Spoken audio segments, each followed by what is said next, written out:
مطلب آغاز کہاں سے کرنا ہے سکھایا گیا. اپنی دعاؤں کا آغاز کہاں سے کرنا ہے؟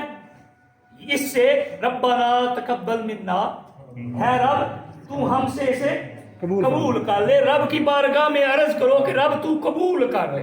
اور جب یہ عرض کر چکو تو اس کے بعد ایک اور کام کرو. وہ کام کیا؟ وہ کام جو حضرت ابراہیم علیہ السلام نے کیا وہ کیا تھا؟ وہ وہاں کھڑے ہو کر آپ نے باپ والد دعا مانگ رہا ہے. کیا؟ ربنا وابعث فیہم رسولا منہم، ہے رب ان میں وہ رسول بھیج. رسول تو میں بھی ہوں، مطلب عرض کر رہے تھے رسول تو میں بھی ہوں، لیکن ان میں وہ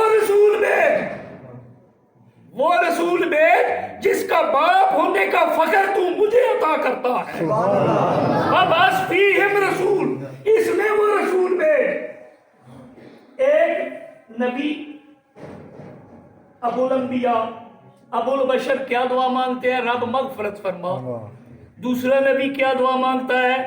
اے مولا جس کے صدقے آدم کو مغفرت عطا کی نا. دوسرے لفظوں میں میرے الفاظ میں مطلب ہے گویا ابراہیم علیہ السلام یہ عرض کر رہے تھے رب تو نے مغفرت مانگی تھی آدم علیہ السلام نے، تو نے دی نا، اب میں بھی پیش کرتا ہوں قبول کر. اور اس کو وہ جس کے صدقے آدم کو مغفرت دی تھی، وہ جس کے نام سے آدم کو مغفرت ملی تھی، اسے میری نسل میں بھیج دے. کس کی نسل میں بھائی؟ ابراہیم علیہ السلام کتنے بیٹے تھے پتہ ہے آپ کو؟ دو. کون کون سے؟ اسحاق علیہ السلام اور اسماعیل علیہ السلام. حضرت اسحاق علیہ السلام کی اولاد میں بے شمار انبیاء اکرام، آپ کے بعد آنے والے سارے انبیاء اکرام اسحاق علیہ السلام کی اولاد میں سے ہیں. لیکن اسحاق کو پاس کھڑے کر کے دعا نہیں مانگی. اسحاق علیہ السلام کو پاس کھڑے کر کے دعا نہیں مانگی. کس کو کھڑے کر کے مانگی؟ اسماعیل علیہ السلام کو جس کی خاطر سرکار دو عالم نے فرمایا تھا انا ابن الذبیحین، میں دو ذبیحہ رب کے رستے میں ذبح ہونے والے دو کا بیٹا ہوں. انا دعوت ابی ابراہیم، میں اپنے والد کی دعا ہوں. ابراہیم علیہ السلام کی میں دعا ہوں. دعا کیا تھا؟ حضرت آدم نے مغفرت پائی، حضرت ابراہیم علیہ السلام نے دعا مانگی رب وہ جس کے صدقے تو نے آدم کو معاف کیا وہ میری اس نسل میں اسماعیل کی نسل میں بھیج دے. اسحاق کی نسل میں نہیں، اسماعیل کی نسل میں.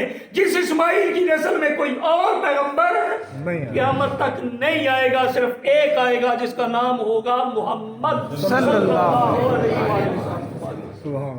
دوسرا دو انبیاء کرام کا تذکرہ کیا. تیسری بات عرض کرتا چلوں اور میں اجازت چاہوں گا تیسری عرض کر کے.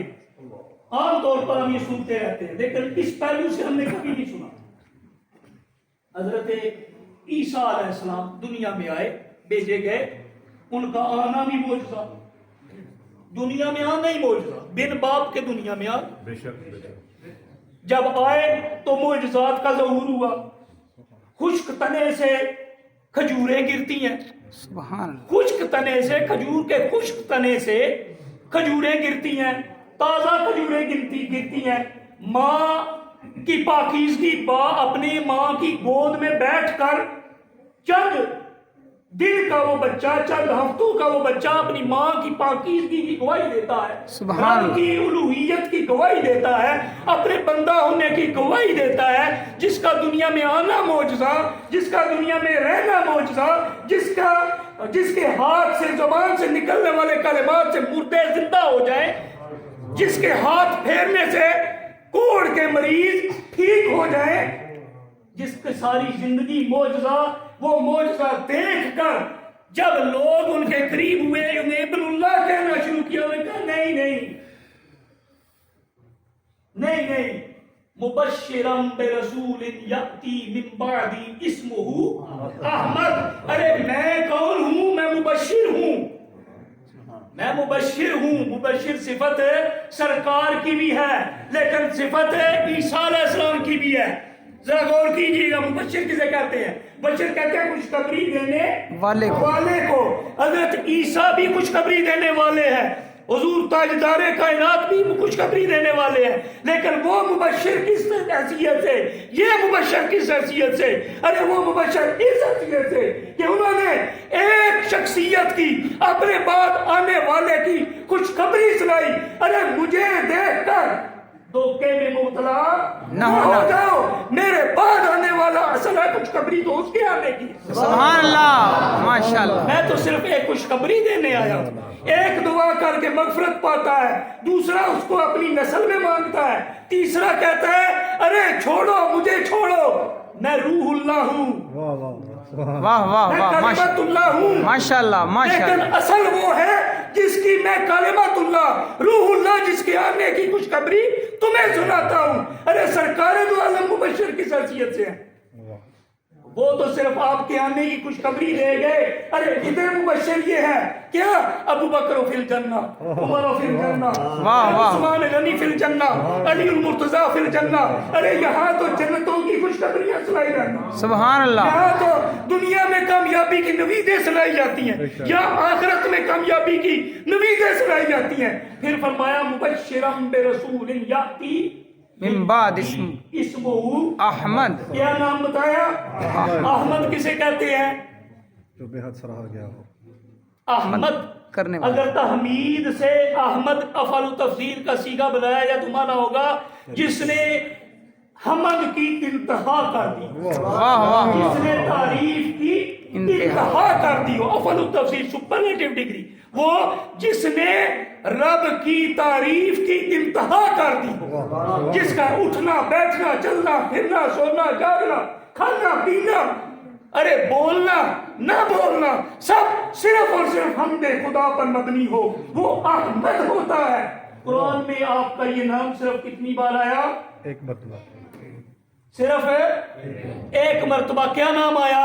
احمد، جس کی خوشخبری عیسیٰ علیہ السلام نے دی کہ میرے بعد آئے گا، اس مولود کی خوشخبری دیتا ہوں، اس کا نام ہوگا احمد۔ وہ احمد ایک مرتبہ ہوا۔